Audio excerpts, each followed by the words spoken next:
America is the melting pot, or so they say.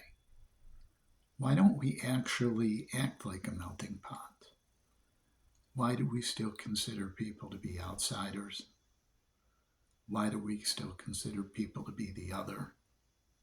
But let's take a look at our laws and rules. Why don't we learn? Since we are supposed to be a melting pot, maybe we should look around the world and see what works and what doesn't. Well, I've seen socialized medicine. Yes, it works in countries. Um, as a kid, I benefited from it once while I was on vacation overseas. Um, as far as medicine, I hear seniors and people who are not quite senior citizens in their late 40s and 50s going down to Mexico with prescriptions to buy the same drugs that are produced in the United States by the same companies, sold for a fraction of the price that they sell here in the United States. We are being screwed by big pharma. We're a society that consumes like crazy. When you look around the rest of the world, you see people do not consume the same items, and the items that they do buy are of higher quality than a lot of the crap, yes, I said crap, we buy in the United States. When you buy an item, let's call it a widget, that's what they do in economics, and the widget costs $100, and the widget lasts for 2 years. You get 2 years worth of use out of it. By the end of 2 years, you either do without it or replace it. But in other countries, the same widget is more expensive. The widget, instead of costing $200, may cost $400, but the widget is of higher quality. And instead of it only lasting 2 years, the same item will turn around and last for a decade. That means that the real cost of the item is $40 a year as opposed to $100 a year. We're just getting ripped off every time we turn around. And people are just happy to participate in it. Our landfills are exploding with crap.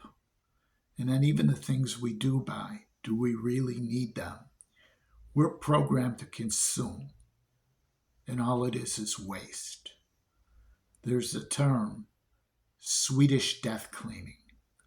What it actually means is getting rid of all the crap in your house that's useless, like if someone died and you're cleaning the house out.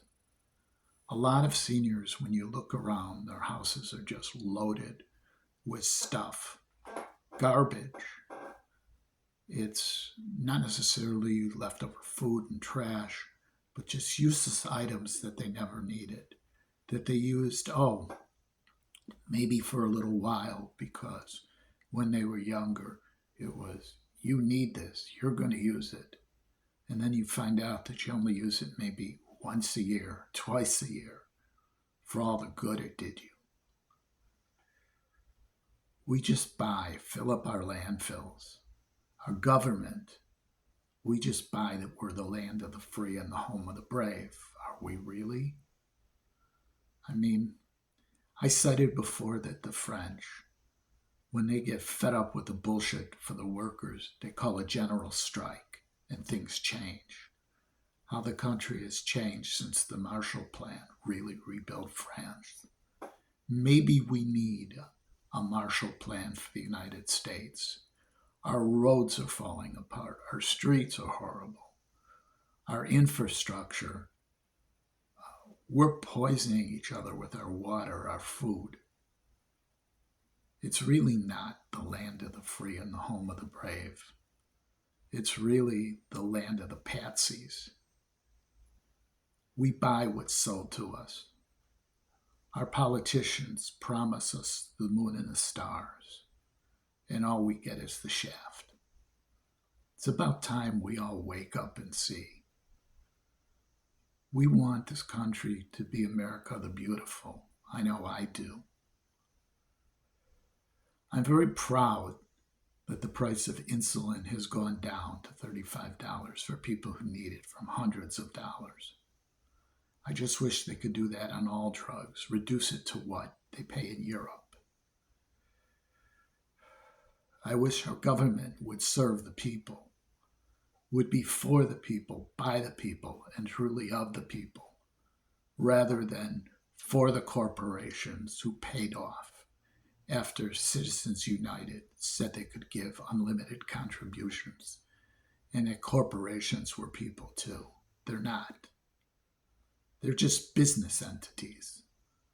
It's about time we wake up as Americans and see what's really going on and take our country back. There should be no such thing as millionaires. And, well, millionaires are fine, but no such thing as billionaires. Taxes are supposed to be progressive. This country did its best when the tax rate was 85% on people who would be billionaires. They put the money back into the economy because when they spent the money, they could deduct it from their taxes. And they actually came out better, making this country better than now, where they swim in pools full of money. It reminds me of the cartoon where Scrooge McDuck is swimming in his vault filled with money and gold coins. How much money does a person really need? When you have enough to pass on to not your children, not your grandchildren, but your great-great-grandchildren, and they'll be billionaires too.